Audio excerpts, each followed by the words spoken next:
Today our topic is how to install XAMPP in local PC. The XAMPP and WordPress combination is greatly used for website development. While XAMPP provides a local server environment, the WordPress is a web development platform. XAMPP is the most common localhost application used for the developers. Being cross-platform, it can be used on Windows, Linux and OS X. Want to install XAMPP and WordPress? Install WordPress locally. This is a great idea if you want a development site that can be used for testing or other purposes. XAMPP lets you run a website from your very own computer, and once you get it set up, you can spin up a new WordPress install with just a few clicks. But to actually install WordPress and XAMPP can be little tricky, so you may need a helping hand. In this step-by-step tutorial, I will show you exactly how to install XAMPP and set up a local WordPress development site. I will also share some common XAMPP errors and troubleshooting tips so that you can fix any problem by encounter. Though most of people won't experience any issues following this guide.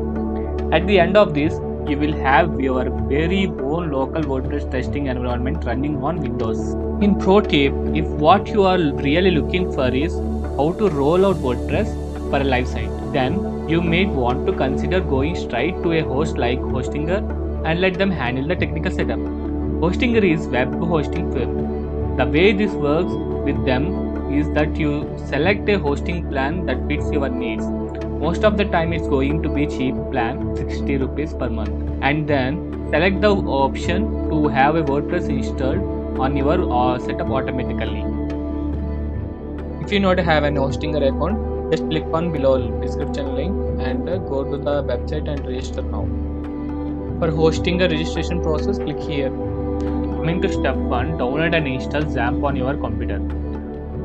The first step on the way to install WordPress locally is to download and install the XAMPP software. You can download the Windows installer file from the Apache Friends. Your download will start automatically. If it doesn't, click here. It's a big file about 110 MB, so it may take a minute or so depending on your connection. Once the download finishes, run the file you downloaded to launch the XAMPP installer.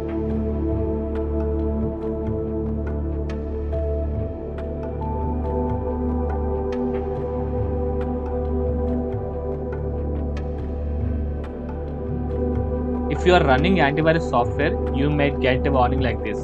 Just click S to continue. Depending on your Windows configuration, you may also get a prompt about user account control. Just continue through that prompt as well. Once you get through all of the prompts, you should see the standard installer screen. Just click next to continue. On the next screen, you can choose which components to install. To install XAMPP and WordPress, you do not need all of the components. In addition of the required components, all you need are PHP MyAdmin and MySQL. However, some of the other components can be useful. For example, if you want to send or debug transactional emails, you might install the email related components. It's totally up to you though. Again, this is all that's needed to install WordPress locally. Uncheck everything else and click next. You can now select which folder to install XAMPP in. I always leave it as the default. On the next screen, you can choose your preferred language. Click next.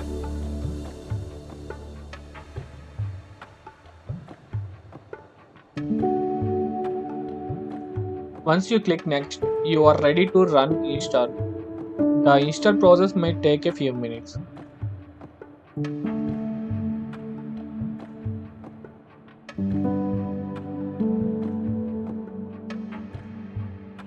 Once it finishes, you can launch the control panel to start working with XAMPP. Start the modules and test your server. To install XAMPP and WordPress properly, you will need to run two modules, Apache MySQL.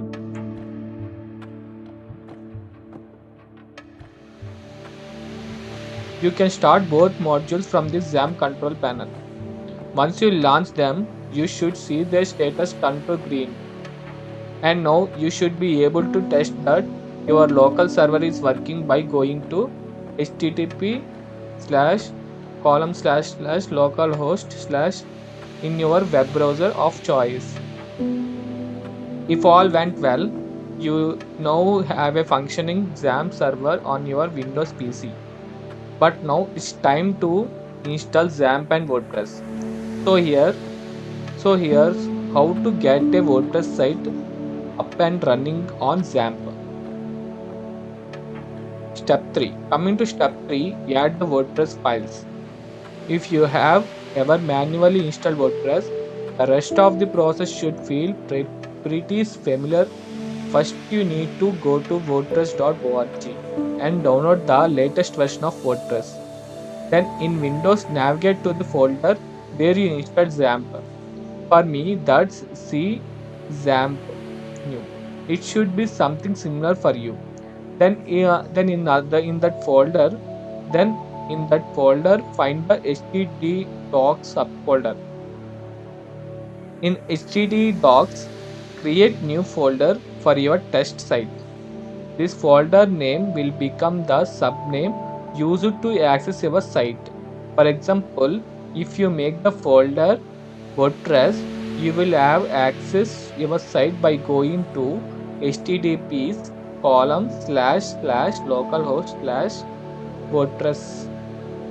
Once you create the folder, extract the WordPress.zip file you downloaded from the wordpress.org into it. Step 4. Create a database for WordPress.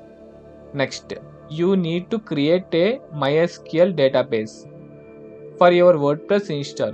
To do that, launch phpMyAdmin from your XAMPP control panel. Then click on Database at the top and enter a name for your database and click Create.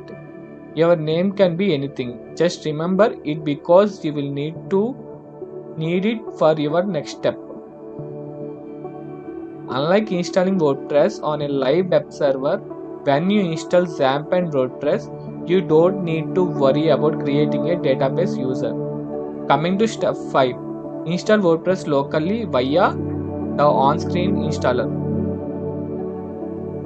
When you visit your test site, you should see the normal WordPress installer.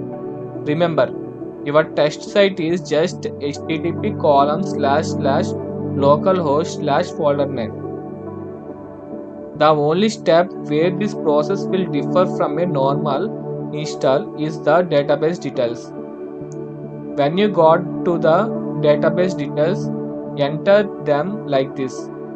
Database name of the database you created in phpMyAdmin, username, root, password leave blank. Then finish the rest of the WordPress install process like normal. Once you complete the process, you should see your brand new WordPress install running perfectly or your local host.